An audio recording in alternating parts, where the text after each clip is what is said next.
جی، کسی کو کوئی بات یاد رہی، اپنی سیرت پہ کام کرنے کا موقع ملا، اور اپنے گھر والوں کے ساتھ کوئی اچھے تعلق، اللہ سے اچھا تعلق بنانے کا موقع ملا، تو آپ شیئر کر سکتے ہیں۔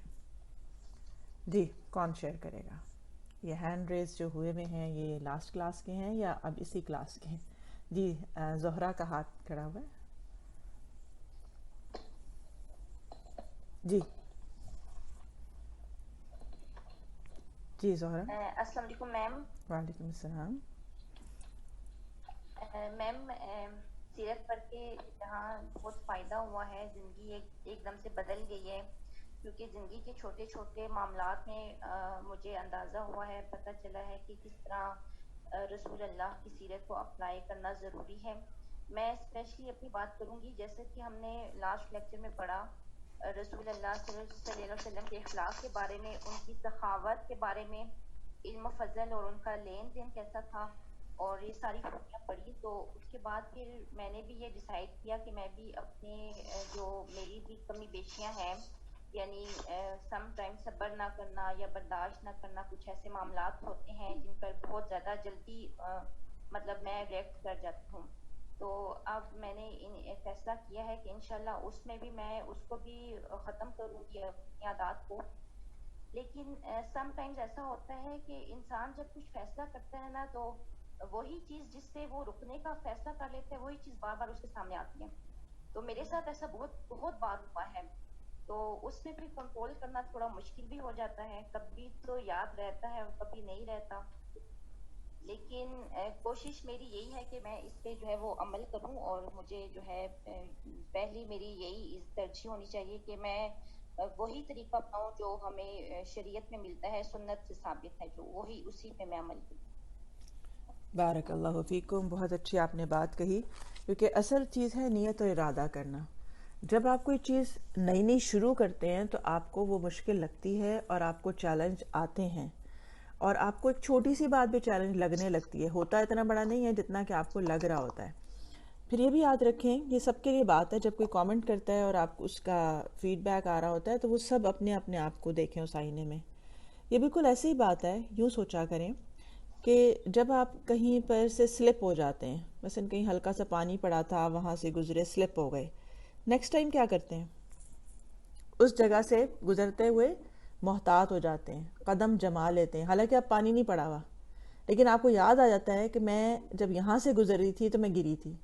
بالکل اسی طرح جب آپ کی زندگی میں ایسے معاملات آئیں جہاں آپ کو پتہ ہے میں سلپ ہوتی ہوں، جب کوئی ایسے کرے تو میں ایسے ایک دم ریئیکشن دکھاتی ہوں، تو ایک دم وہاں محتاط ہو جائیں، پہلے سے اپنے نفس کو ایک بات سبق پڑھا دیں کہ اب وہ آگے ہے لمحہ جہاں میں گرتی ہوں، جہاں میں بد اخلاق ہوتی ہوں، جہاں میں سلپ ہوتی ہوں، تو اپنے آپ کو ان مواقعوں سے بچائیں۔ پہلی بات، اگر وہ آ جائے تو اپنے آپ کو تھام کے رکھیں، جیسے آپ قدم جما لیتے ہیں اس جگہ پہ آ کے جہاں پہ آپ ایک دفعہ سلپ ہوئے تھے، اور صرف خود نہیں آپ قدم جماتے، آپ دوسروں کو بھی کہتے ہیں احتیاط سے چلنا، یہاں پہ سلپری ہے، یہ ٹائر سلپری ہے۔ تو یہ ہے اصل میں انسان کا کہ وَتَوَاصَوْا بِالْحَقِّ وَتَوَاصَوْا بِالصَّبْرِ، کہ خود بھی جمنا اور دوسروں کو بھی اپنے اخلاق سے، اپنے کردار اور اپنے عمل سے جمانا۔ یہ صرف تقریر سے نہیں ہوتا، جب دوسرے لوگ دیکھتے ہیں نا یہ کتنی صابر ہے، یہ کتنا اس نے اچھا ریئیکٹ کیا، تو یہ ہے اصل ابلاغ دین۔ شاباش، گڈ۔ شیزا؟ جی میں یہ شیئر کرنا چاہتی ہوں کہ یہ جو آپ نے حضرت خدیجہ کی جب اگزامپل دی تھی نا، کہ انہوں نے حضرت محمد صلی اللہ علیہ وسلم کے کس طرح سے سمجھایا جب ان کے اوپر وحی نازل ہوئی، اور انہوں نے اس ٹائم پہ ان کو بڑے اچھے طریقے سے بتایا کہ نہیں، آپ دین کے راستے کے لیے جائیں، آپ نے ان کو بڑی ڈیٹیل سے بتایا تھا کہ وہ ان کو غار حرا میں رہنے کی اجازت ہے، اس طرح۔ تو اس چیز سے میں نے یہ چیز سیکھی ہے کہ وہ میں نے اس چیز کو پوائنٹ بنا دیا تھا کہ بیسٹ کپل، مطلب میرا جب سے نکاح ہوا تھا تو میں یہ چاہتی تھی، اور ہمیشہ سے یہ ہر لڑکی کی وش ہوتی ہے کہ اس کا کپل جو ہے وہ بیسٹ ہو، اور سب اس کو بولیں کہ واقعی یہ کپل ہے، اچھا ہے، اس طرح سے۔ تو میری بھی یہ وش تھی، بلکہ ہے کہ ہم لوگ بڑا اچھا کپل ہو میرا۔ تو لیکن ایسا تھا کہ جو آپ نے اس کو بڑے اچھے طریقے سے ایکسپلین کیا تھا کہ بیسٹ کپل کب بن سکتا ہے، جب آپ بیسٹ کمپرومائزر ہوں گے اور بیسٹ انڈرسٹینڈنگ ہوگی آپ میں۔ تو یہ چیز میرے اندر پہلے اتنی خاص نہیں تھی، مطلب میں کمپرومائز اتنا زیادہ نہیں کرتی تھی، کبھی کر لیا کبھی نہیں کیا، کبھی ضد کر لی، اس طرح سے تھا. لیکن اس چیز کو کرنے کے بعد اب میں اپنی زندگی میں کوشش کرتی ہوں کہ میں مزید کمپرومائز کروں، ہر چیز میں دھیان رکھوں، کیونکہ اگر بیسٹ کپل بننا ہے تو اس کے لیے کمپرومائز بھی کرنا پڑے گا، انڈرسٹینڈ بھی کرنا پڑے گا. ایک یہ چیز میں اپنے اندر لے کے آنے کی کوشش کر رہی ہوں. اور ایک جو آپ نے بتایا تھا، کہا تھا کہ گھر میں کوئی بھی ہیلپ کرنا، سب کا کام کرنا، اگر کوئی کام ہے اس نیت سے کرنا کہ اللہ اجر دے گا.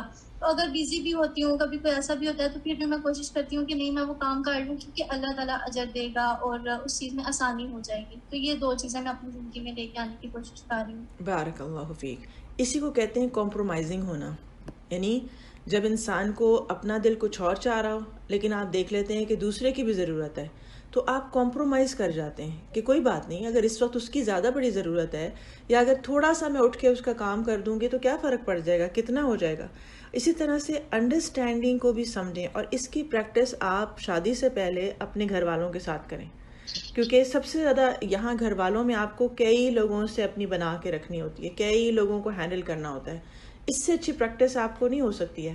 وہاں جا کے تو پھر آپ کو ہوتا ہے نا، ہسبینڈ ہوتا ہے، پھر باقی سسرال والے ہوتے ہیں، لیکن آپ کا مین فوکس ہسبینڈ ہو جاتا ہے. لیکن آپ ہسبینڈ کو اچانک سے جا کر نہیں ایک اچھی بیوی مل جاتی، جب تک کہ آپ اپنی نیچر کو ڈیولپ نہیں کرتے. اسے باقاعدہ اس پہ کام کرنا پڑتا ہے. انسان کو اپنے نفس کو سمجھانا پڑتا ہے، جیسے آپ کسی بچے کو سمجھاتے ہیں کہ تمیز سے رہو، اچھے انسان بنو، ایسے نہیں بولنا، ایسے نہیں جواب دینا، ایسے ٹون نہیں ہونی چاہیے. تو بالکل اپنے آپ کو ایک ایسا بچہ سمجھ کے تربیت کریں اپنے اخلاق کی، جس میں آپ اس کا دل چاہ رہا ہے یہ شاؤٹ کرے، اس کا دل چاہ رہا ہے میں اب جواب دے سکتی ہوں اس کا بہت اچھی طرح، لیکن آپ کا فوراً دھیان یہ جائے کہ نبی صلی اللہ علیہ وسلم ہوتے تو آپ کیسے رسپانس کرتے. تب جا کے انسان اپنے آپ کو تربیت دے پاتا ہے. یہ تو دوسروں کی نہیں، اپنی تربیت سب سے پہلے کرنی پڑتی ہے. سب سے مشکل کام ہے اپنے نفس سے جہاد کرنا، اور جو اس میں کامیاب ہو گیا، قد افلح من زکاہا، وہ اصل میں فلاح پا گیا جس نے اپنے آپ کو سیدھا کر لیا. دوسروں کو سیدھا کرنے والے، پڑھانے والے، بتانے والے، تربیت کرنے والے تو بہت لوگ ہوتے ہیں، لیکن اپنے اوپر ساتھ ساتھ محنت ہوگی تو آپ کا دوسروں کو بتانا بھی بہت فائدہ مند رہے گا، کیونکہ جو خود بعمل ہوتا ہے اس کی بات زیادہ اثر کرتی ہے. اللہ آپ کو برکت سے نوازے. آپ نے بہت اچھا شیئر کیا، مجھے بہت خوشی ہوتی ہے کہ آپ کو یہ بات سمجھ میں آئی اور آپ اتنا اچھا رسپانس کر رہے ہیں. جی ایک آخری کامنٹ لیتے ہیں. ماشاءاللہ بہت اچھے اچھے کامنٹس کرنے والے لوگ موجود ہیں، لیکن ہم تھوڑا سا آگے بھی پڑھنا چاہیں گے. جی اسما لاسٹ کامنٹ کریں، پھر انشاءاللہ جو رہ جائیں وہ نیکسٹ کلاس میں پہلے سے ہاتھ کھڑا کر دیا کریں. جی اسما. جی مجھے تھوڑا سا شیئر کرنا تھا کہ میں نے نا جب سے یہ تجویز تفسیر شروع کیا ہے تو میری کلاس فالوز وغیرہ نا، تو ایک دن میری ان سے بات ہو رہی تھی، تو میں نے کسی کو اس بارے میں اتنا پتہ نہیں تھا، تو میری ان سے بات ہو رہی تھی تو انہوں نے مجھ سے پوچھا کہ کیا کر رہی ہو آج کل. تو میں نے ان کو بتایا نا کہ میں تجوید اور تفسیر کا کورس شروع کیا. تو انہوں نے اس بات پہ مجھے بڑا ٹون کیا کہ میں تو کل میری کزن آئی تھی، وہ بھی مجھ سے اس طرح پوچھی، تو انہوں نے بھی مجھے ٹون کیا کہ تم پہلے تو کبھی اتنی اسلامی نہیں تھی. تو مجھے وہ چیز بڑی فیل ہوئی، لیکن میں نے ان سے نا میں نے صبر کیا، میں نے کچھ بھی نہیں بولا. کل پھر میری اس طرح بات ہوئی تو کال آئی، میں نے سلام کیا، تو آگے سے پھر انہوں نے مجھے اسی طرح ٹون کیا. اب تو تمہیں السلام علیکم ورحمۃ اللہ کہنا چاہیے. تو ہر بات پہ کوئی بات ہو تو اس طرح کا ٹون کے تم نے کوئی آیت تو نہیں پڑھ لی جو تم ہمیں یہ بات بتا رہی ہو. تو مطلب کافی چیزوں پہ بڑا برداشت کرنا پڑتا ہے، مجھے بہت برا لگتا ہے. لیکن پہلے تھا کہ برداشت نہیں ہوتا تھا، لیکن اب کوشش کرتی ہوں کہ برداشت کر لوں، نہ بولوں کچھ آگے سے. جی آج ہم انشاءاللہ آپ کی سیرہ میں پڑھیں گے کہ جب نبی صلی اللہ علیہ وسلم کے ساتھ ایسے ہوتا تھا تو آپ کو کیا گائیڈ لائنس دی گئی تھیں کہ آپ اس وقت کیا کیا کریں. اور دوسری بات یہ ہے کہ مسکرانا سیکھیں. ٹھیک ہے، جب کوئی ایسی بات کر دیتا ہے نا تو آپ دل میں کہا کریں کوئی بات نہیں، ان کو پتہ نہیں ہے، کوئی بات نہیں، میں بھی ایسی ہوتی تھی جب مجھے بھی پتہ نہیں تھا، تو کوئی بات نہیں، جب یہ بھی پڑھیں گے تو یہ بھی سمجھ جائیں گے کہ میں ایسے کیوں کر رہی ہوں. اور دوسرا یہ ہے کہ اگر آپ سے کوئی کہہ رہا ہوتا ہے اس طرح سے کہ بھئی اب تو تم بڑی اسلامی، آپ کہیں کہ اللہ مجھے معاف کرے، میں تو بڑا افسوس کرتی ہوں اپنی پچھلی زندگی کے اوپر کہ میں نے اسلام کو کیوں نہیں پڑھا تھا، میں نے کیوں نہیں جانا تھا. مان لیں، فوراً مان لیں کہ ہاں واقعی مجھے نہیں پتہ تھا، اور آپ پھر فوراً اس کو پازیٹیو لیں. ٹھیک ہے، خاموش ہو جانا یا تھوڑا موڈ آف کر لینا، یا تھوڑے دوسرے کو سمجھ میں آ جاتا ہے کہ آپ کو اچھا نہیں لگا، لیکن آپ شو ایسے کریں کہ جیسے اتنے چیئر اپ رہیں آپ کے. ہاں ہاں بالکل، کیوں نہیں، انشاءاللہ تعالیٰ. اب میں پوری کوشش کروں گی کہ میں اپنے آپ کو ڈھالوں. مجھے بڑا افسوس ہو رہا ہے کہ میری زندگی جو گزری، اب میں انشاءاللہ اسلام کے مطابق کرنے کی کوشش کروں گی. بس دعا ہی کر سکتی ہوں، کوشش کر سکتی ہوں. باقی یہ ہے کہ باقی تو اللہ کا کام ہے. یعنی یہ بھی نہ اپنے آپ کو شو کریں کہ ہاں میں بڑا کوئی نیک بننے جا رہی ہوں، لیکن فوراً یہ بات نا اس کو پازیٹیو ٹون میں لے جایا کریں اس کو، تاکہ پھر دوسرا شخص جو ہے پھر بار بار نہیں کرے گا. کیونکہ جب آپ اس سے چڑھ جاتے ہیں یا شو یہ کرتے ہیں کہ جیسے میں اندر سے بڑی مجھے برا لگا ہے، تو پھر دوسرا اور چڑھاتا ہے آپ کو. ایک دفعہ ایڈمٹ کریں ہاں ایسا ہے کہ میں پہلے ایسے نہیں تھی، اب کوشش کر رہی ہوں بھئی علم حاصل کر رہی ہوں، اور یہ مجھے سمجھ میں آیا کہ علم حاصل کرنا فرض ہے. اللہ تعالیٰ سب کو توفیق عطا فرمائے. اللہ تعالیٰ آپ کے لیے بھی آسانی کرے، میرے لیے بھی کرے. یہ کہہ کے بات ختم. تو مسکرانا سیکھیں گے تو بہت سارے مسئلے حل ہو جائیں گے انشاءاللہ. چلیں، نحمده ونصلی علی رسولہ الکریم، اما بعد، فاعوذ باللہ من الشیطان الرجیم، بسم اللہ الرحمن الرحیم. رب اشرح لی صدری ویسر لی امری واحلل عقدۃ من لسانی یفقہوا قولی ربی زدنی علما. اکثر لوگ جب قرآن پڑھتے ہیں، جب حدیث کو پڑھتے ہیں، اس پر عمل کرنے کی کوشش کرتے ہیں، تو انہیں یہ چیلنج فیس کرنا پڑتا ہے کہ لوگ بعض دفعہ طعنہ دیتے ہیں، بعض دفعہ آپ کو یہ سمجھانے کی کوشش کرتے ہیں کہ آپ پہلے بالکل اور تھے، اچانک سے آپ کو نیک بننا کیوں یاد آ گیا، یا اس طرح کی باتیں. کبھی لباس پر، کیونکہ آپ کے کبھی پردے پر ٹونٹ کیا جاتا ہے، کبھی آپ کے دین کو پڑھنے پڑھانے اور عمل کرنے کی کوشش کو ڈسکریج کیا جاتا ہے. تو یہ سب چیزیں یاد رکھیں کہ یہ ایک سنت ہے جو نبی صلی اللہ علیہ وسلم کے ساتھ بھی آپ دیکھتے ہیں کہ کس طرح ان کو تکلیفیں دی گئیں، حتیٰ کہ ان پہ ذاتیات پہ حملے کیے گئے، حتیٰ کہ ان کے ساتھیوں کے ذریعے سے ان کو اذیت دی گئی تھی. تو اس لیے جو بھی شخص ایمان لاتا ہے یا جو بھی شخص بہترین طور پر اسلام کو فالو کرنا چاہتا ہے، اسے نبی صلی اللہ علیہ وسلم کی سیرت کو یاد رکھنا چاہیے. اب کیا کرتے تھے آپ، یہ ہم سیرت میں دیکھتے ہیں. جس وقت اسلام آیا تو نبی صلی اللہ علیہ وسلم نے سب سے پہلے اپنے ان لائک مائنڈڈ لوگوں کو اسلام کی دعوت دی، جو بات کو سمجھتے تھے، جو آپ کو انڈرسٹینڈ کرتے تھے، اور پھر آہستہ آہستہ وہ چیزیں جو تھیں وہ سرکل بڑا ہوتا گیا. اب اسلام کی اعلانیہ تبلیغ، قرابت داروں میں تبلیغ.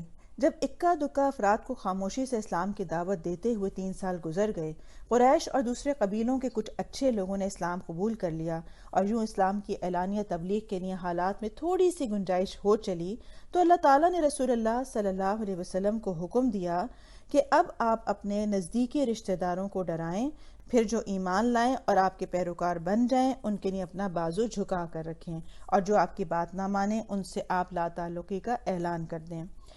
اس حکم پر نبی صلی اللہ علیہ وسلم نے اپنے سب سے نزدیکی قرابت داروں یعنی بنو ہاشم کو اکٹھا کیا. ان کے ساتھ بنو مطلب کے بھی کچھ آدمی تھے. آپ نے ان کے سامنے اللہ کی حمد و ثنا کی اور اس کی وحدانیت کی شہادت دی اور فرمایا کہ لا الہ الا اللہ وحدہ لا شریک لہ کی قسم میں تمہارے لیے خصوصاً اور تمام انسانوں کے لیے عموماً اللہ کا رسول ہوں. اللہ کی قسم تم لوگ اسی طرح مر جاؤ گے جیسے سوتے ہو، اور پھر اسی طرح اٹھائے جاؤ گے جیسے جاگتے ہو. اس کے بعد تم سے تمہارے اعمال کا حساب لیا جائے گا، پھر یا تو ہمیشہ کے لیے جنت ہوگی یا ہمیشہ کے لیے جہنم ہوگا. اب آپ دیکھیں کتنی سمپل، سادہ اور واضح بات بتائی جا رہی ہے. عمل کریں گے تو کیا ہوگا اور اگر نہیں کریں گے تو کیا ہوگا، دونوں باتیں سامنے کلیئر رکھ دی گئی ہیں.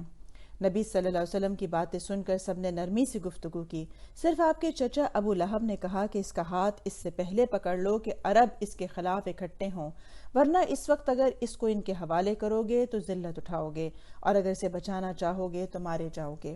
مگر آپ کے چچا ابو طالب نے کہا تمہیں جو حکم ملا ہے اسے کر گزرو، واللہ میں مسلسل تمہاری حفاظت اور بچاؤ کرتا رہوں گا، البتہ میرا جی نہیں چاہتا کہ میں اپنے والد عبد المطلب کا دین چھوڑ دوں. اب کتنی واضح بات پتہ چلی کہ جب بھی آپ اللہ کے راستے میں اٹھیں گے تو ایک طرف جہاں آپ کے مخالفین ہوں گے، وہیں دوسری طرف آپ کو اللہ سبحانہ وتعالیٰ کسی طرف سے حمایت بھی عطا کرے گا. اصل بات یہ ہے کہ آپ کیا چاہتے ہیں. اگر آپ خالص ہوئے، اگر آپ کے اندر استقامت ہوئی، تو ایک چچا ہے جو مخالفت کر رہا ہے، دوسرا چچا ہے وہ کہہ رہا ہے کہ آپ کریں جو کچھ آپ کریں گے میں آپ کا ساتھ دوں گا. کہنے کو دونوں ہی غیر مسلم ہیں.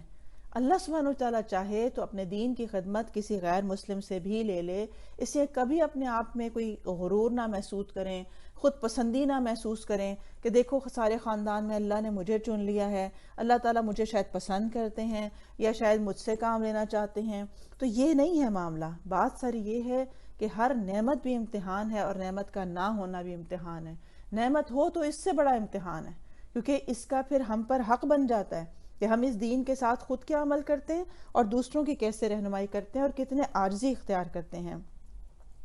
اب اس صفا کی پہاڑی پر انہی دنوں اللہ نے ایک اور حکم اتارا، یعنی صفا کی پہاڑی پر جا کر پھر آپ نے کیا کیا، کیونکہ اللہ سبحانہ وتعالیٰ نے حکم دیا تھا کہ اب آپ لوگوں کو بتائیں، تو فرمایا گیا کہ تمہیں جس بات کا حکم دیا جا رہا ہے اسے کھلم کھلا بیان کر دو اور مشرکین سے منہ پھیر لو۔ گویا ہمیں یہاں پر ابلاغ دین کی ایک اور ٹپ پتہ چلی کہ جب آپ کسی سے بات کریں تو جو شخص آپ کی بات سن رہا ہے، دین حق کی طرف آ رہا ہے، اس کی حمایت کریں، اس کے ساتھ ہمبل ہو جائیں، اور جو نہیں مان رہا ہے اس کے ساتھ لڑائی جھگڑا نہ کریں، مخالفت نہ کریں، موڈ آف نہیں کریں، بلکہ کیا کریں، اسے ٹائم دیں، یعنی ان کو چھوڑ دیں تھوڑی دیر کے لیے، سوچنے سمجھنے دیں، کیونکہ انسان کو اپنے عادات کو، اپنے دین کو، اپنی سوچ کو، اپنی پرانی نالج کو نئی نالج سے تبدیل کرنے میں تھوڑا سا ٹائم لگتا ہے۔ لہٰذا رویہ کیسا ہونا چاہیے کہ جو نہیں مان رہا اس کو تھوڑا ٹائم دیں، اور جو مان رہا ہے اس کے ساتھ مل کر اور سے اور اچھی باتیں اس کے ساتھ شیئر کریں۔ اب یہ حکم ملنے کے بعد ایک روز رسول اللہ صلی اللہ علیہ وسلم صفا پہاڑی پر تشریف لے گئے اور سب سے اونچے پہاڑ پر چڑھ کر صدا لگائی، یا صباحا، ہائے صبح۔ یہ پکار اس بات کی علامت ہوا کرتی تھی کہ دشمن نے حملہ کر دیا ہے یا کوئی بڑا حادثہ پیش آ گیا ہے۔ اس کے بعد نبی صلی اللہ علیہ وسلم نے قریش کے ایک ایک خاندان اور کنبے کو نام بنام پکارنا شروع کر دیا، اے بنی فہر، اے بنی عدی، اے بنی فلاں، اے بنی فلاں، اے بنی عبد مناف۔ جب لوگوں نے آواز سنی کہ کون پکار رہا ہے، کچھ لوگوں نے بتایا کہ محمد صلی اللہ علیہ وسلم۔ اس پر ہر طرف سے لوگ دوڑ پڑے، یہاں تک کہ اگر کوئی آدمی خود نہ آ سکا تو اپنی کسی دوسرے کو بھیج دیا کہ دیکھ کر آئے کیا بات ہے، کیونکہ اس طرح صدا لگانا کا مطلب یہ تھا کہ کوئی بہت امپورٹنٹ بات، جیسے آپ کہتے ہیں نا بریکنگ نیوز، کوئی نشر ہو رہی ہے، اس لیے ہر شخص نے چاہا کہ پتہ چلے کہ آخر کیا بات ہے۔ یوں جب سب اکٹھے ہو گئے تو آپ صلی اللہ علیہ وسلم نے فرمایا، یہ بتاؤ، اگر میں یہ کہوں کہ اس پہاڑ کے پیچھے وادی میں گھڑ سواروں کی ایک جماعت ہے جو تم پر حملہ آور ہوا چاہتی ہے، تو کیا تم مجھے سچا مانو گے؟ لوگوں نے کہا، ہاں ہاں، ہم نے آپ کو کبھی جھوٹا نہیں پایا، ہم نے ہمیشہ آپ کو سچا ہی پایا ہے۔ تب آپ صلی اللہ علیہ وسلم نے فرمایا، اچھا، تو میں ایک سخت عذاب کے آنے سے پہلے تمہیں ڈرانے والا بنا کر بھیجا گیا ہوں۔ میری اور تمہاری مثال ایسی ہے جیسے کسی آدمی نے دشمن کو دیکھ لیا اور جھٹ پٹ دوڑا کہ گھر والوں کی حفاظت کا بندوبست کر لے، لیکن اس نے خطرہ محسوس کیا کہ دشمن اس سے پہلے انہیں آ دبوچے گا، لہٰذا وہ زور زور سے پکارنے لگا، یا صباحا، یا صباحا۔ اس کے بعد نبی صلی اللہ علیہ وسلم نے لوگوں کو دعوت دی کہ وہ لا الہ الا اللہ محمد الرسول اللہ کا سچے دل سے اقرار کریں، اور بتلایا کہ یہی کلمہ دنیا کی کامیابی اور آخرت کی نجات کا ذریعہ ہے۔ ہائی لائٹ کر لیں، اپنے آپ کو سمجھائیں، ہر موقع پہ سمجھائیں، شادی کے موقع پہ، مرنے جینے کے موقع پہ، اپنے زندگی کے معمولات کے موقع پہ، جہاں پہ اپنا نفس جو ہے وہ اللہ کی نافرمانی کرنا چاہے، وہاں پر اپنے آپ کو یاد دلائیں کہ لا الہ الا اللہ اور محمد کا طریقہ جو ہے اصل وہی نجات ہے۔ اور انہوں نے لوگوں کو سمجھایا کہ اگر وہ اپنے شرک پر جمے رہے اور آپ کی لائی ہوئی باتوں پر ایمان نہ لائے تو اللہ کا عذاب انہیں اپنی گرفت میں لے لے گا، اور آپ رسول ہونے کے باوجود انہیں عذاب سے نہیں بچا سکیں گے، نہ اللہ سے چھڑا سکیں گے۔ آپ نے یہ ڈراوا عام لوگوں کو بھی سنایا اور خاص لوگوں کو بھی۔ ہائی لائٹ کر لیں، کیا فرمایا آپ نے کہ اگر آپ نہ مانیں، اگر آپ نے اپنی زندگی کو اسلام کے مطابق نہیں کیا تو میرا رسول ہونا، میرا آپ کے خاندان سے ہونا، میری امت ہونا نہیں چھڑا سکوں گا میں آپ کو۔ کتنی واضح بات ہے۔ اور ہمارے ہاں کیا مسکنسیپشن ہے کہ ہم نبی صلی اللہ علیہ وسلم کی امت ہیں، آپ تو لازمی ہی ہماری سفارش کریں گے اور ہم تو بس آپ کی سفارش پر جنت میں سیدھے چلے جائیں گے۔ آپ اگر معزز ہوں، کیا آپ کسی ایسے آدمی کی سفارش کرتے ہیں جس نے کوئی جرم کیا ہو؟ کوئی وہ کہے آپ سے آ کے کہ بھئی مجھ سے قتل ہو گیا یا کوئی اور مجھ سے زنا ہو گیا ہے، ذرا آپ میری سفارش کر دیں جا کے کہ مجھے جیل نہ ہو جائے، آپ کریں گے یا آپ کہیں گے میں ایسے آدمی کی کیوں کروں؟ تو یہی وہ وجہ ہے کہ نبی صلی اللہ علیہ وسلم جو ہیں، اللہ کا شکر ہے کہ جس نے ان کو امین اور صادق بنایا ہے کیا ہم توقع کر سکتے ہیں نعوذ باللہ کہ وہ گناہ گاروں کو بھی نکلوا دیں گے یہ سوچ کے کہ کوئی بات نہیں چلو خیر ہے؟ تو آپ کی امانت میں یہ داخل ہے کہ آپ نے واضح طور پر یہ دنیا میں بتا دیا ہے، اور آپ نے ایک ایک کا نام لے کر کہا اے بنی قصی اپنے آپ کو جہنم سے بچا لو، میں تمہارے نفع نقصان کا مالک نہیں۔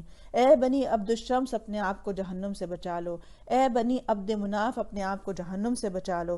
گویا آپ نے اپنے خاندان کے اتنے سب تمام لوگوں کا نام لے کر کہا کہ اپنے آپ کو بچا لو، میں اس دن کسی کے کام نہیں آ سکوں گا۔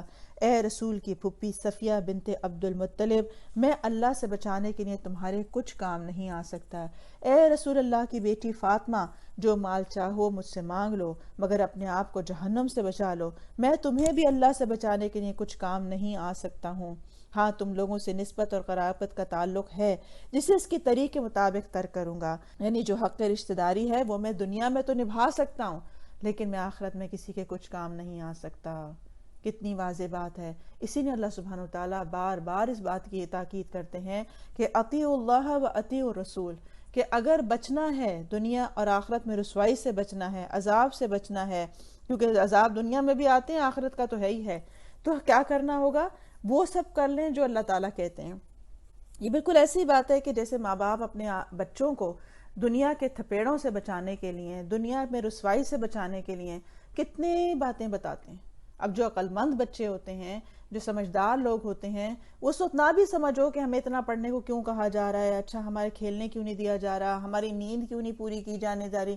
جو لوگ سمجھدار بچے ہوتے ہیں وہ کیسے ان کی باتوں کو مانتے چلے جاتے ہیں اور آخرکار ایک دن کامیاب دنیاوی طور پر ہو جاتے ہیں، کوئی انجینئر بنتا ہے، کوئی ڈاکٹر بنتا ہے، اسے تو یاد بھی نہیں رہتا کہ ہم نے کب کب اپنی نیند قربان کی تھی، کب کب ہم نہیں کھیلے تھے اور ہم نے پڑھائی کر لی تھی۔ بالکل اسی طرح یہ دنیا کی جو چند روزہ زندگی ہے، یہ جب گزرے گی تو پتہ ہی نہیں چلے گا کہ کب ایسا ہو گیا کہ ہم نے اللہ کی اطاعت کی اور وہ وقت گزر گیا، کیونکہ یہی وقت ہے 24 گھنٹے، چاہے تو اطاعت کر لیں، چاہے اس کو اپنی منمانی میں گزاریں۔ منمانی کریں گے تو انجام سامنے ہے، اور اگر اطاعت کریں گے تو بھی انجام بتا دیا گیا۔ اب اس ڈراوے کے بعد لوگ ادھر ادھر بکھر گئے۔ ایسا کوئی بیان نہیں ملتا کہ فوری طور پر لوگوں نے کسی قسم کی مخالفت یا تائید کی ہو، البتہ ابو لہب بدسلوکی سے پیش آیا۔ کون ہے؟ آپ کا چچا۔ تو بعض دفعہ آپ کو مخالفت اپنے سگوں سے دیکھنی پڑ جاتی ہے۔ اس نے کہا تو نے سارا دن غارت کر دیا، تو نے اسی لیے ہم کو اکٹھا کیا تھا؟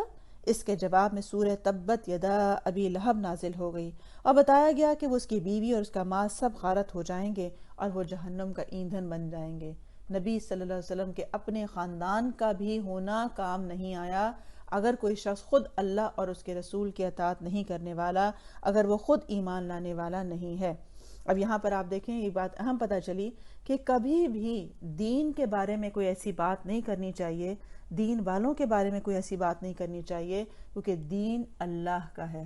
دین کسی کی پراپرٹی نہیں ہے کہ آپ مولوی کو جو چاہے کہتے رہیں، آپ کس پر جو چاہے باتیں کرتے رہیں، کسی کے اوپر شخص پہ الزامات لگاتے رہیں، کیونکہ اللہ سبحانہ وتعالیٰ اپنے دین کی خدمت کرنے والوں کی حفاظت خود کیا کرتا ہے، لہٰذا یہ معمولی بات نہیں ہوتی ہے۔ ایسے لطیفوں سے بھی بچنا چاہیے، کیونکہ بعض دفعہ ایسے لطیفے آ جاتے ہیں اور ہم بھی ہنس رہے ہوتے ہیں، باقی لوگ بھی ہنس رہے ہوتے ہیں، یا دین کوئی جہاں بات آئے تو وہاں ایسے مذاق کرنا، تانے دینا کسی کو، اچھا بڑی آپ تو نیک بن گئی ہیں، اچھا ہم بھی مسلمان ہیں۔ تو اپنی زبانوں کو ہولڈ کریں اس معاملے میں، کیونکہ اللہ کا دین بہت قیمتی ہے، ہمیں نہیں معلوم کہ کوئی بات ایسی منہ سے نکلے جو اللہ کو ناگوار گزرے، لہٰذا احترام کیا جائے دین کا۔ بہرحال نبی صلی اللہ علیہ وسلم اپنی تبلیغ میں لگے رہے، یعنی لوگ باتیں کریں، آپ کو برا بھلا کہیں، آپ کے خلاف سازشیں کریں، ایک سیکھنے کی بات کیا ہے؟ آپ خاموشی سے جو عمل کرنا تھا وہ کرتے رہے۔ اصل بات یہ ہے ہر کسی کو جواب دینا ضروری نہیں ہوتا، آپ خاموشی سے اپنا کام کیے چلے جائیں تو پھر اللہ تعالیٰ خود بخود وہ اس کی سمجھ جو ہے وہ لوگوں کو عطا کر دیتا ہے۔ اسی طرح آپ مجموع اور محفلوں میں اس کا اظہار آپ نے کرنا شروع کر دیا۔ کیوں؟ کیونکہ اللہ تعالیٰ کا حکم آ چکا تھا کہ اب آپ بتائیں اس اسٹیج پہ آ کے۔ آپ کتاب اللہ کی آیتیں پڑھتے اور پچھلے رسولوں نے جو پیغام سنایا تھا وہی پیغام سناتے تھے کہ اے میری قوم کے لوگو، اللہ کی عبادت کرو، اس کے سوا تمہارا کوئی معبود نہیں ہے۔ اس کے ساتھ ہی آپ نے لوگوں کی آنکھوں کے سامنے کھلم کھلا اللہ کی عبادت شروع کر دی، چنانچہ آپ دن دہاڑے سارے لوگوں کے سامنے کعبے کے صحن میں نماز پڑھا کرتے تھے، اور آپ کی تبلیغ دھیرے دھیرے کامیاب ہوتی گئی۔ اور ایک ایک کر کے اور دوسرے لوگ بھی مسلمان ہونے لگے اور اسلام دیگر گھرانوں کی طرف بھی جانے لگا۔ گویا کہ جب مخالفتیں ہو رہی ہوں تو اس صورت میں ابلاغ دین کا ایک اہم پوائنٹ یاد رکھیں کہ لوگوں کو جواب دینے میں، صفائیاں پیش کرنے میں اپنی نہ انرجی ضائع کرنی ہے نہ وقت ضائع کرنا ہے، کسی کو کوئی ضرورت نہیں ہے۔ جب بس عمل کرتے رہیں گے اور کوئی پوچھے کیوں کر رہے ہیں، آپ کے میں نے قرآن میں پڑھا ہے، میں نے حدیث میں پڑھا ہے، میں نے سنت میں پڑھا ہے، اس لیے اپنے آپ کو بدلنے کی کوشش کر رہی ہوں، باقی اللہ میری مدد کرے۔ لیکن اگر آپ کو لگتا ہے کہ کوئی شخص آپ سے سیکھنے کے لیے نہیں بلکہ بحث کرنے کے لیے، مذاق اڑانے کے لیے کوئی ایسی بات پوچھ رہا ہے کہ اچھا آپ کیا کہتی ہیں، ویسے آپ قرآن پڑھ رہی ہیں، تاکہ وہ آپ سے بحث کر سکے، کبھی جواب نہ دیں، خاموشی سے مسکرا کے ایک طرف ہو جائیں، بس یہ کہیں کہ دیکھیں ابھی تو میں بگنر ہوں، دیکھیں اللہ تعالیٰ آگے مجھے سکھائے، صحیح بات بتائے۔ کیوں؟ کیونکہ اس وقت دین کے اوپر بحث کرنا خود دین کی بے ادبی ہے۔ قرآن کو، حدیث کو، سنتوں کو جھگڑے کے لیے استعمال نہیں کرنا چاہیے۔ تو اس لیے یہ بھی حکمت سیکھیں کہ کب کس سے کتنی بات کرنی ہے۔ اب اسی طرح حاجیوں کو آگاہ کرنے کے لیے قریش کے مشورے۔ قریش اس پوری صورتحال کو تشویش کی نظر سے دیکھ رہے تھے، یعنی وہ دیکھ رہے تھے کیسے ہو رہا ہے کہ ہم اتنی مخالفت کر رہے ہیں، اس کے باوجود اسلام پھیل رہا ہے، اور ابھی اس پر تھوڑا ہی عرصہ گزرا تھا کہ حج کا وقت آ گیا اور انہیں حاجیوں کے بارے میں تشویش نے آ گھیرا۔ چنانچہ ان کی ایک جماعت ولید بن مغیرہ کے پاس آئی اور یہ ان میں عمر رسیدہ اور مرتبے کا آدمی تھا۔ اس نے کہا دیکھو حج کا وقت آ گیا ہے، اب ہر طرف سے لوگ تمہارے پاس آئیں گے اور وہ تمہارے اس صاحب کا معاملہ سن ہی چکے ہیں، لہٰذا کوئی ایک رائے طے کر لو اور مختلف باتیں نہ کرنا، ورنہ ایک دوسرے کو جھٹلا دو گے۔ اب یہ بھی اہم پوائنٹ ہے کہ جب دین کی بات آئے تو سب ایک بات کریں، ایک قرآن، ایک حدیث ہے، ایک رسول ہے، تو یہ نہ ہو کہ اپنے اپنے فرقے لے کے اپنی اپنی بات کہ میرے امام تو یہ کہتے ہیں، میرا فرقہ یہ کہتا ہے۔ نہیں، جب دین ایک ہے تو ایک بات سب کی ہونی چاہیے۔ لوگوں نے کہا کہ آپ ہی کہیں ہمارے لیے کیا رائے طے کرتے ہیں۔ انہوں نے کہا بلکہ تم کہو، میں سنتا ہوں۔ اب انہوں نے کہا ایسا کہتے ہیں کہ ہم کہیں گے یہ کاہن ہیں۔ انہوں نے کہا لوگ کاہنوں کو اچھی طرح جانتے ہیں کہ وہ کیسے ہوتے ہیں، کیسے کوئی ہماری بات مانے گا۔ انہوں نے کہا اچھا پھر ہم یہ کہہ دیں گے کہ یہ پاگل ہیں، نعوذ باللہ۔ انہوں نے کہا لوگ پاگلوں کی حرکتیں بھی جانتے ہیں۔ اگر ہم کہیں شاعر ہیں، جادوگر ہیں، تو سب دنیا جانتی ہے کہ جادوگر کیسے ہوتے ہیں، حال حلیے میں کیسے ہوتے ہیں، باتیں کیسی ہوتی ہیں، تو یہ کارگر نہیں ہوگا۔ لہٰذا کیونکہ واللہ اس کی بات میں مٹھاس ہے، رونق اور تازگی ہے، اس کی جڑ پائیدار اور اس کی شاخ پھلدار ہے، تم جو بھی کہو گے واضح ہو جائے گا کہ یہ سب باطل ہے۔ ویسے زیادہ مناسب یہ ہے کہ جادوگر کہہ دیا جائے، کیونکہ اس کی بات میں ایک جادو ہے، کیونکہ اور وہ اس کے ذریعے سے باپ بیٹے بھائی بھائی میں جدائی کر دیتا ہے، کیونکہ جب کوئی گھرانے میں اسلام لاتا تھا تو ایک شخص کافر تھا، ایک مسلمان تھا، تو جدائی خود بخود ہو جاتی تھی۔ اب یہ بات طے کر کے لوگ وہاں سے اٹھو اور انہوں نے حج کے لیے آنے والوں کی راہ میں بیٹھنا شروع کر دیا، کیونکہ ابھی تک تو بات اندر تھی، اب دنیا در سے باہر کے علاقوں سے لوگ آنا شروع ہوئے، تو انہیں خطرہ یہ تھا کہ کہیں وہ لوگ بھی مسلمان ہی نہ ہو جائیں۔ اب جو بھی ان کے پاس سے گزرتا اس سے آپ کا ذکر کرتے اور اسے ڈراتے، تو نتیجہ یہ ہوا کہ لوگوں نے آپ کو دیکھنے اور سننے سے پہلے ہی آپ کا معاملہ جان لیا۔ اس کے بعد جب حج کے دن آ گئے تو نبی صلی اللہ علیہ وسلم نے حاجیوں کے مجمعوں اور ڈیروں میں جا کر انہیں اسلام کی طرف بلانا شروع کر دیا۔ آپ فرماتے یا ایھا الناس قولوا لا الہ الا اللہ تفلحوا، لوگوں کہو لا الہ الا اللہ، تم کامیاب ہو جاؤ گے۔ ادھر ابو لہب کا یہ حال تھا کہ وہ آپ کے پیچھے پیچھے لگا رہتا، چھٹلاتا جاتا اور تکلیف بھی پہنچاتا۔ اس طرح حج سے جب حجاج واپس ہوئے تو پورے عرب میں نبی صلی اللہ علیہ وسلم کا چرچا ہو چکا تھا۔ گویا کہ انہوں کی جو چال تھی وہ ناکام ہو گئی، کیونکہ وہ پہلے ہی وہ بات جس کو وہ چاہتے تھے کہ کسی کو نہ پتہ چلے آپ کا، تو انہوں نے خود ہی پروپیگنڈا کر کے اس بات کو اتنا چرچا عام کر دیا۔ اب یہاں یہ بھی پتہ چلا کہ حج کے موقع پر نبی صلی اللہ علیہ وسلم خود حاجیوں کے ڈیروں میں جا رہے تھے۔ تو جب آپ سٹارٹ کرتے ہیں دین کی تبلیغ کرنا یا کوئی بات کرنا تو آپ کو لوگوں کے پاس جانا پڑتا ہے۔ یہ ایک وقت کے بعد یہ ہوتا ہے کہ لوگ آپ کے پاس آتے ہیں، جب آپ کو جان جاتے ہیں، آپ کی ایتھینٹسٹی کو سمجھ لیتے ہیں، تو پھر وہ آپ سے رجوع خود کرتے ہیں۔ لیکن شروع میں جا کے آپ کو خود لوگوں کو بتانا پڑتا ہے، اور اچھے طریقے سے حکمت کے ساتھ ہر ایک کے مزاج کو سمجھ کے تب بتانا چاہیے۔ اب یہاں پر آپ دیکھیں کہ آپ ہر خیمے میں جا رہے ہیں، پیچھے سے ابو لہب آ رہا ہے اور آپ کی مخالفت کر رہا ہے، لیکن آپ اس پہ آپ کا یہ نہیں ہوا کہ آپ نے کہا تنگ آ کے کہ چھوڑو کیا فائدہ، ادھر میں بتاتا ہوں کہ قولوا لا الہ الا اللہ، پیچھے سے آ کے میرا اپنا ہی چچا کہہ دیتا ہے، میرے خلاف بات کرتا ہے، تو کیا فائدہ ہے، اسے مجھے بدنام کر رہا ہے۔ یہ مسئلہ اصل میں ہمارا یہی ہوتا ہے کہ ہم اپنی ذات کی عزت اور اپنے ذات کی بے عزتی کو درمیان میں لے آتے ہیں، اس لیے ہم سے کام نہیں ہوتا۔ اب آپ صلی اللہ علیہ وسلم نے اس کو مسئلہ نہیں بنایا کہ دیکھو یہ تو میرے خلاف ہی اسی خیمے میں جا کے پھر بات کر دیتا ہے، آپ نے اپنا کام کیا اور جو دوسرا تھا اسے اپنا کام کرنے دیا۔ تو یہ ہمیشہ بات یاد رکھیں بلاغ دین میں، آپ اگر سچے ہیں، اگر آپ حق کے لیے اخلاص سے کام کر رہے ہیں، تاکہ جو کہہ رہا ہے کہنے دیں اسے، اس سے نہ آپ کی عزت کا تعلق ہے، کیونکہ دین اللہ کا ہے، العزت للہ جمیعا، تو عزت بھی اللہ کی ہے اور سارا معاملہ بھی اللہ کے حوالے ہے، اس کا کام ہے آپ کو عزت دلانا، اس کا کام ہے آپ کو سچا ثابت کرنا۔ اسی طرح مقابلے کی پھر انہوں نے اور ترکیبیں سوچیں۔ اب حج کے بعد جب قریش اپنے گھروں کو واپس آ کر مطمئن ہو چکے تو انہوں نے اس مسئلے کا مکمل حل سوچنا شروع کیا کہ آخر ہم کیا کریں۔ لہٰذا مختلف تدبیریں کیا تھیں کہ ہنسی اڑانا، تحقیر اور استہزاء کی روش اپنانا۔ اس کا مقصد یہ تھا کہ رسول اللہ صلی اللہ علیہ وسلم اور مسلمانوں کے حوصلے ٹوٹ جائیں، چنانچہ وہ آپ کے بارے میں کہتے اس پر جادو کر دیا گیا ہے، یہ تو کاہن ہے، یہ تو پاگل ہے، اس کے پاس شیطان آتا ہے۔ جب آپ کو آتا دیکھتے تو غصے اور انتقام کی نظر سے یوں دیکھتے گویا کھا جائیں گے، اور حقارت آمیز لہجے میں کرتے یہی ہے جو تمہارے خداؤں پر انگلی اٹھاتا ہے۔ کمزور صحابہ کو دیکھتے تو کہتے یہ لو تمہارے پاس زمین کے بادشاہ آ گئے ہیں، ارے یہی ہیں جن پر اللہ نے ہم کو سب کو چھوڑ کر احسان کر دیا ہے۔ اب یہ اسی پر اس کا نقشہ اللہ سبحانہ وتعالیٰ نے یوں کھینچا ہے قرآن میں، مجرم ایمان لانے والوں کی ہنسی اڑاتے ہیں، اور جب ان کے پاس سے گزرتے ہیں تو انہیں آنکھیں مارتے ہیں، اور جب وہ اپنے گھروں کو پلٹتے ہیں تو مزے لیتے ہوئے پلٹتے ہیں، اور جب انہیں دیکھتے ہیں تو کہتے ہیں کہ یہی لوگ اصل میں گمراہ ہیں۔ گویا کہ نبی صلی اللہ علیہ وسلم کے ساتھ جو بھی کر سکتے تھے ان کے صحابہ کے ساتھ وہ انہوں نے کیا، لیکن پھر آپ صلی اللہ علیہ وسلم کو اللہ نے کیسے تسلی دی کہ جب کوئی ایسے مخالفت ہو رہی ہو تو کرنا کیا چاہیے؟ اللہ تعالیٰ کا ارشاد ہے وَلَقَدْ نَعْلَمُ أَنَّكَ يَضِيقُ صَدْرُكَ بِمَا يَقُولُونَ، ہمیں معلوم ہے کہ ان کی باتوں سے آپ کا سینہ تنگ ہوتا ہے۔ جیسا کہ آپ کو بھی جب شروع میں کہا جاتا ہوگا کوئی بات تو آپ کو گھٹن ہوتی ہوگی، اور یہ بھی نبی صلی اللہ علیہ وسلم کو بھی ہوتی تھی، لہٰذا پھر بتایا گیا کہ اس کا اثر کیسے زائل ہو اور ثابت قدمی کیسے آئے۔ ہائی لائٹ کر لیں، چنانچہ اللہ سبحانہ وتعالیٰ نے نبی صلی اللہ علیہ وسلم سے فرمایا کہ فَسَبِّحْ بِحَمْدِ رَبِّكَ وَكُن مِّنَ السَّاجِدِينَ وَاعْبُدْ رَبَّكَ حَتَّى يَأْتِيَكَ الْيَقِينُ، کہ آپ اپنے رب کی حمد کے ساتھ اس کی تسبیح کیجئے اور سجدہ کرنے والوں میں سے ہو جائیں، اور اپنے رب کی عبادت کرتے رہیں جہاں تک کہ آپ کو موت آ جائے۔ یعنی آپ اپنا کام کریں، اور جب آپ تسبیحات کریں گے، تسبیح کا نسخہ، اور پھر یہ کہ جیسے آپ کو گھٹن ہو رہی ہے تو آپ نے اللہ سبحانہ وتعالیٰ کے لیے 2 نفل پڑھ لیے، اور اپنی کیونکہ نبی صلی اللہ علیہ وسلم کو جب کوئی مشکل پیش آتی تو آپ 2 نفل پڑھتے، اللہ سے مدد مانگتے، اور اللہ سبحانہ وتعالیٰ آپ کے دل کو ڈھارس عطا کر دیتے تھے۔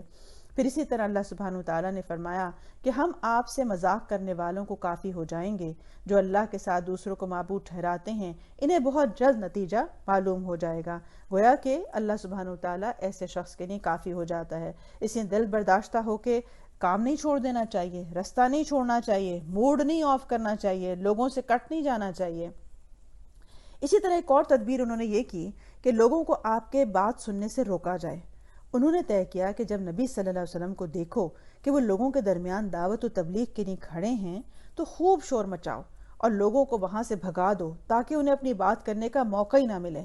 جیسے آپ کہتے ہیں نا کوئی نماز پڑھ رہا ہے تو آپ کہتے ہیں اونچی اونچی ٹی وی چلا دو، گانا آ رہا ہے، ڈرامہ آ رہا ہے، تاکہ اس کا دھیان ہی نہ لگے اس کے اوپر۔ تو یہ کام کرتے تھے کہ جب بھی آپ کبھی کوئی ایسی سنجیدہ بات کرتے، کوئی ایسا سنجیدہ مجلس کرتے تو وہاں پر آ کر یہ اس قسم کی حرکتیں کرتے تھے۔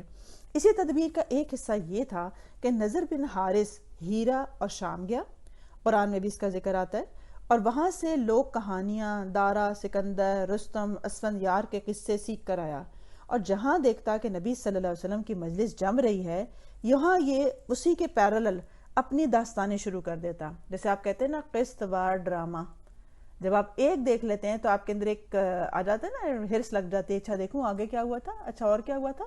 اس طرح یہ لوگوں کو انگیج کرتا، لمبے لمبے کہانیاں، ڈرامے اور یہ فلمی اسٹائل کی باتیں کر کے اسی وقت وہ مجلس وہاں لگا لیتا۔ اب اگر ایک طرف ڈرامہ آ رہا اور ایک طرف قرآن کی مجلس ہو تو کتنے % لوگ ہوں گے جو فیصلہ کر سکیں گے کہ ہمیں قرآن میں جانا چاہیے؟ اسی طرح سے اگر پتہ چلتا کہ کسی مجلس میں بیٹھ کر آپ نے کوئی واعظ و نصیحت کی ہے تو آپ کے ہٹتے ہی یہ فوراً وہاں چلا جاتا اور پھر اور قصے کہانیاں شروع کر دیتا تاکہ آپ کی نصیحت کا اصل زائل ہو جائے۔ بہت اہم بات پتہ چلی. اگر ہم قرآن بھی سیکھتے ہیں اور ساتھ ساتھ اب فلمیں، ڈرامے، گانے اور لغویات کو نہیں چھوڑتے تو ہمارا پچھلا اصل زائل ہو جاتا ہے. پھر ہم اپنے اندر ایک سوال کرتے ہیں، کیا فائدہ ہوا اتنا قرآن پڑھنے کا، اتنے پارے پڑھنے کا، میں تو وہیں کی وہیں کھڑی ہوں، میرے اندر تو کوئی تبدیلی نہیں آئی. تو اگر ایسا ہو رہا ہے تو دیکھیں کہ کہیں ایسا تو نہیں ہے کہ آپ اپنی پرانی روش کے اوپر ہیں اور آپ نے وہ چیزیں نہیں چھوڑی ہیں جس سے قرآن کا اثر اندر اترتا ہو. اسی طرح سے یہ ان کے اوپر لونڈیاں مسلط کر دیتا تھا، ایسے لوگوں کے اوپر، اور کہتا تھا اپنی لونڈی سے کہ اسے کھلاؤ پلاؤ، گانے سناؤ اور اس شخص کو سمجھاؤ کہ محمد جس بات کی طرف بلا رہے ہیں یہ اس سے کہیں بہتر ہے. گویا کہ شیطان کیا کرتا ہے، انسان کو نماز کی میں ڈیلے کرواتا ہے. کوئی بات نہیں، پہلے ڈرامہ دیکھ لو، پہلے آرام سے یہ کام کر لو، نہ ہو جائے گی، نماز اتنی کوئی اہم نہیں ہے، وہ تو ابھی وقت پڑا ہوا ہے. تو یہ بھی یہ کرتا تھا کہ ان لونڈیوں کو ان لوگوں کے ساتھ لگا دیتا تھا کہ یہ چیز زیادہ بہتر ہے، ادھر نہ جایا کرو، ادھر آیا کرو. اسی طرح سے ایک اور ان کی جو تدبیر تھی وہ یہ تھی کہ شکوک و شبہات پیدا کرنا اور پروپیگنڈے کرنا. اب اس میدان میں قریش نے بڑی سرگرمی دکھائی اور اسی طرح یہ فرمایا گیا، کہتے تھے کہ یہ محض اوٹ پٹانگ خواب ہیں جسے نبی صلی اللہ علیہ وسلم نعوذ باللہ پورا کرتے ہیں، کہ رات کو خواب دیکھ لیتے ہیں اور صبح اٹھ کے اس کو بیان کرنے لگتے ہیں. گویا کہ وحی کو کیا کہتے تھے کہ یہ چیز ان کا خواب و خیال ہے. کبھی کہتے ہیں کہ انہوں نے خود اپنی طرف سے گھڑ لیا ہے، کبھی کہتے ہیں کہ انہیں ایک انسان کوئی سکھا دیتا ہے اور یہ محض جھوٹ ہے، یا کبھی کہتے ہیں کہ اس کے پاس کوئی جن یا شیطان آ جاتا ہے. اب گویا کہ لوگوں کے دلوں میں ایک شک شبہ ڈالتے تھے. اس لیے یہ بات بہت اہم ہے کہ کبھی بھی دین کے لیے کوئی ایسی بات نہیں کرنی چاہیے جس سے لوگوں کے اندر شک شبہ آ جائے. مثلاً بعض لوگ کیا کرتے ہیں کہ فلاں جگہ نہ جاؤ، ان کا تو عقیدہ ہی ٹھیک نہیں ہے، فلاں جگہ نہ جاؤ، وہ تو فلاں سے پڑھ کے آئے ہوئے ہیں، ان کا صحیح نہیں ہے پڑھنے پڑھانے کا، وہ تو انسان کو نہ کوئی اور ہی دین کی طرف لے جاتے ہیں. اب نہ انہوں نے کبھی مجلس میں بیٹھے آ کے، نہ انہوں نے کبھی آ کر دیکھا کہ استاد کیا بات کر رہا ہے، نہ ان کو اصل دین پتہ ہے کہ اصل دین ہوتا کیا ہے، لیکن صرف سنی سنائی باتوں پر کسی کے خلاف پروپیگنڈا کرنا اور لوگوں کو اس دین کی مجلس سے روک دینا انتہائی خطرناک چیز ہے.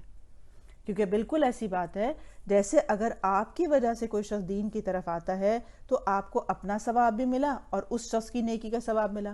اسی طرح اگر صرف ایک آپ کے جملے کی وجہ سے کوئی دین سے رک جاتا ہے تو آپ نے اپنے آپ کو بھی روکا دین سے، اور باقی جتنے لوگ رک گئے تھے ان کا وبال بھی آپ کے ذمہ آیا. تو اس لیے دین کے معاملے میں ہمیشہ اچھی بات منہ سے نکالیں. ضرور دیکھیں آپ دین کہاں سے حاصل کر رہے ہیں، آپ کا استاد کتنا اتھینٹک پڑھا رہا ہے، لیکن یہ سب کچھ جاننے کی کوشش کی جائے، سنی سنائی باتوں کو آگے ٹرانسفر نہ کیا جائے. اسی طرح بحث اور کٹ حجتی کا طریقہ اختیار کیا کرتے تھے، کیونکہ آپ دیکھیں کہ موت کا جو مرحلہ ہے اس کے اوپر ایمان لانا مومن کا حصہ ہے. لیکن اگر کوئی شخص موت کے بعد دوبارہ اٹھائے جانے کے اندر ہی بحث شروع کر دے تو آپ کہاں سے پروف کریں گے کہ یہ بات سچ ہے؟ جتنی مرضی لمبی بحثیں کر لیں، سوائے اس کے کہ جو شخص قرآن سے بات کو مانتا ہو، نبی صلی اللہ علیہ وسلم کی بات کو مانتا ہو. تو اسی لیے اکثر ان کی بحثیں یہ ہوتی تھیں کہ موت کے بعد اٹھائے جانے کے معاملے میں کہ ہماری عقل نہیں مانتی. وہ کہتے تھے کہ بھلا جب ہم مر کر مٹی اور ہڈیاں ہو جائیں گے تو کیا ہم دوبارہ اٹھائے جائیں گے؟ بھلا ہمارے پچھلے باپ دادا تو ابھی تک کوئی زندہ نہیں کیے گئے. اب یہ بات تو ہمیں عقل سے بالکل دور لگتی ہے، کیونکہ اگر ہونا تھا تو اب تک ہمارے باپ دادا اٹھا لیے جاتے. وہ اس طرح کی باتوں پر بحث کیا کرتے تھے کہ جس کا جواب قرآن دے بھی دے لیکن یہ خود ماننے والے نہیں تھے. لیکن جب نوبت اس کھلم کھلا نقد اور تبصرے تک پہنچ گئی تو مشرکین بھڑک اٹھے. انہوں نے مسلمانوں کو گالیاں دینا شروع کر دیں، کیونکہ جب آپ ہمیشہ ایسے شخص کو دیکھیں کہ ایک وہ شخص ہوتا ہے جو سیکھنا چاہتا ہے تو وہ علمی بات سے بحث کرتا ہے، یعنی ایک طرح سے ڈسکشنز ہوتی ہیں ان کے درمیان میں، دلیل سے بات ہوتی ہے. لیکن جس آدمی کے پاس دلیل نہیں ہوتی، جس آدمی کے پاس بحثیں ہوتی ہیں، وہ عموماً ذاتیات پہ حملے کرنے لگتا ہے، گالی گلوچ پہ آ جاتا ہے، جھگڑے پہ آ جاتا ہے. لہٰذا یہی ہوا کہ دلیل سے جواب تو یہ کیا دیتے، قرآن کے آگے کیا دلیل دیتے. لہٰذا انہوں نے مسلمانوں کو گالیاں دیں، ان کے رب کو بھی گالیاں دیں. اس پر اللہ تعالیٰ نے مسلمانوں کو یہ ادب سکھایا کہ اگر اس طرح کی بات یہ دوبارہ کہیں تو فرمایا گیا کہ اور وہ مشرکین اللہ کے ماں سوا جن کو پکارتے ہیں تم انہیں برا بھلا نہ کہو، ورنہ وہ مشرکین بھی دشمنی کے جوش اور نادانی میں اللہ کو گالیاں دیں گے. یہ تو اللہ سبحانہ وتعالیٰ نے ہمیں ادب کیا سکھایا کہ مومن کبھی کسی دوسرے کے مذہب کو بھی برا بھلا نہیں کہتا ہے، کیوں؟ کیونکہ جواباً وہ آپ کے مذہب کو، آپ کے دین کو کہیں گے تو گویا کہ وہ اللہ تعالیٰ کو برا بھلا کہیں گے۔ بہرحال جب بحث اور حجت سے کام بنتا نظر نہیں آیا تو مشرکین نے طے کیا کہ اسلام کی دعوت کو بزور طاقت ہی کچلنا پڑے گا اور لوگوں کو اللہ کے راستے سے روکنا ہوگا۔ لہٰذا بڑے بڑے لوگوں اور قبائل کے سرداروں نے اپنے اپنے قبیلے کے مسلمانوں کو اذیتیں دینا شروع کر دیں، اور ان کا ایک وقت ابو طالب کے پاس گیا کہ وہ رسول اللہ صلی اللہ علیہ وسلم کو اسلام کی تبلیغ سے منع کریں، کیونکہ عموماً یہی ہوتا ہے نا کہ کسی شخص کو یا تو آپ عقل میں بات آ جائے، اس کی دلیل کی نہیں آتی تو وہ کہتا ہے کہ مروا دو اس کو اٹھوا دو، پھر یہی طریقے ہوتے ہیں، جو شخص جو ہے وہ درست نہیں ہوتا۔ لہٰذا انہوں نے مسلمانوں کو تعذیب دینا شروع کر دی، مسلمانوں کو تکلیفیں دینا شروع کر دیں۔ اس منصوبے کے تحت مسلمانوں کو ایسی ایسی تکلیفیں دی گئیں کہ ان کے تصور سے رونگٹے کھڑے ہو جاتے ہیں۔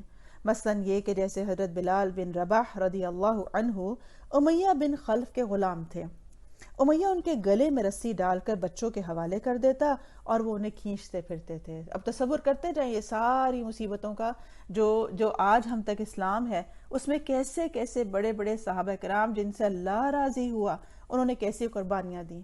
اور ہم کیا سمجھتے ہیں جب ہم دین کی طرف آئیں تو بس ہمیں ہار پھول ہونے چاہیے، ہمارے راستے بالکل کھلے ہونے چاہیے، کوئی تنقید نہیں ہونی چاہیے، کسی کی آنکھ ٹیڑھی برداشت ہم نہیں کر سکتے، اگر ہمیں کسی نے کچھ کہا تو بس ہم یہ راستہ ہی چھوڑ دیں گے۔ تو یہ ہے وہ لوگ جن سے اللہ راضی ہوئے کہ جنہوں نے، اور پھر یہ بھی یاد رکھیں کیونکہ بعض دفعہ ہمیں یہ ہوتا ہے، شک آ جاتا ہے کہ اچھا تو کیا میں صحیح نہیں ہوں؟ تو آپ جب جن سے اللہ راضی ہوا تو اس سے بڑی اور کیا اعزاز تھا۔ لیکن اللہ کے راضی ہونے کا مطلب ہرگز یہ نہیں ہے کہ ہماری زندگی میں کبھی کوئی مشکلات نہیں آئیں گی۔ جن سے اللہ راضی ہوا ذرا ان کی زندگیوں کا آپ حال دیکھیں کہ اللہ تعالیٰ ایسے ہی نہیں راضی ہو گیا تھا، جب ان کے اوپر مشقت آئی، جب ان کو آزمایا گیا تو یہ پورے اترے، اس لیے اللہ ان سے راضی ہوا۔ اسے جب کوئی مشکل آ جائے دین کے راستے میں فوراً سمجھیں اس وقت مجھے ٹیسٹ کیا جا رہا ہے، اس وقت میرا امتحان لیا جا رہا ہے، دیکھوں میں کتنی پکی اور سچی ہوں۔ اس وقت جم جائیں اپنے آپ کو ثابت کرنے کے لیے۔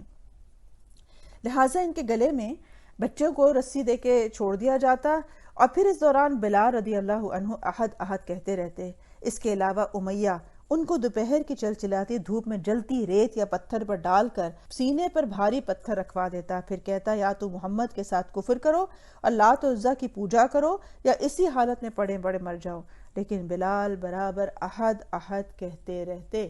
اب آپ یہ ریت وہ سوچیں جو صحرا کی ریت ہے، یہ مٹی نہیں، مٹی تو ٹھنڈی ہوتی ہے، یہ جو ہمارے علاقوں میں ہوتی ہے، جو صحرا کی ریت، پھر اسی طرح وہ گرمی نہیں جو ہمارے ہوتی ہے۔